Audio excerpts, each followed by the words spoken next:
হরে কৃষ্ণা, রাধে রাধে। সবাই কেমন আছো? ভালো আছো তো? আমরা সবাই ভালো আছি, আশা করি প্রভুর কৃপায় তোমরাও সবাই ভালো আছো। আর সব সময় প্রভুর কাছে এই কামনাই করি, জগতের সবাইকে ভালো রেখো, সুস্থ রেখো। আজকের ব্লগটা সোনাদের চান করার থেকে শুরু করলাম। এই ওদেরকে গোপীচন্দন লাগাচ্ছি। আর একটা কথা, যে গোপু সোনাদের 12 মাস চকচক করার জন্য সব সময় চকচক করবে, কোনো সময় ওদের গায়ের রং একটুও কালচে ভাব আসবে না। তাই জন্য অনেকে অনেক কিছুই করে, মাঝে মাঝে যেমন পঞ্চামৃত বা দই টই দিয়ে চান করি, সেটাও একটা হয়।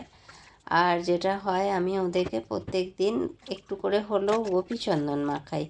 এই গোপীচন্দনটা মাখালে ওদের গাটা সবসময় মানে চকচক করে, পরিষ্কার হয়ে থাকে। এটা একটা ভালো টিপস।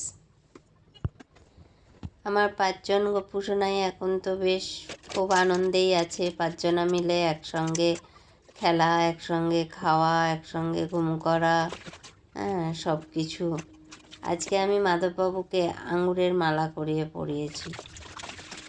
কিছু আঙুর ছিল, তো অনেক দিন ধরেই ভাবছিলাম, তো হয়ে আর ওঠে না তাড়াতাড়ি করে সব কিছু করতে গিয়ে।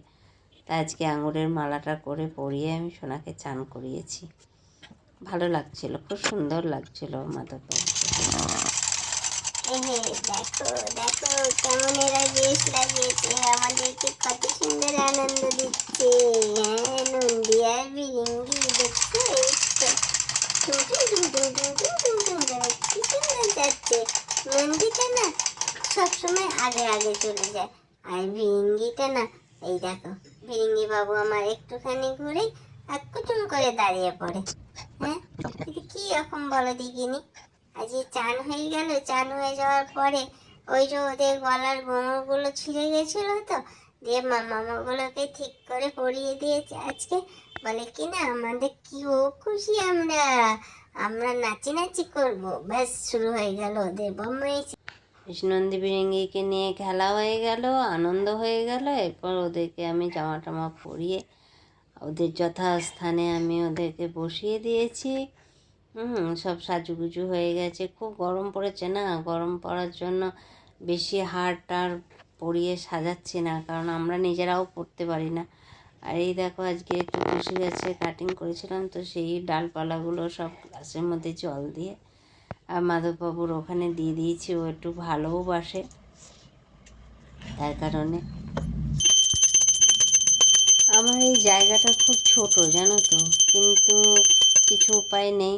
আমার মাধববাবু আপাতত ওনার থাকার ব্যবস্থাটা এইখানটাতেই করে নিয়েছে, বা আমাকে দিয়ে করিয়ে নিয়েছে।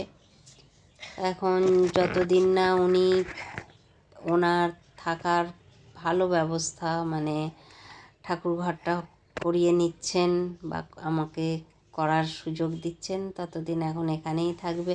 তো স্ট্যান্ডটা লাগিয়ে করার একটু অসুবিধা হয়, তার জন্যই হাতে ধরে ধরেই করতে হয়, অসুবিধা হয়। তাও যতটা পারি চেষ্টা করি তোমাদেরকে সবটা দেখানোর। এই যে আমার গোপাল সোনারা কত খুশি, কত আনন্দ।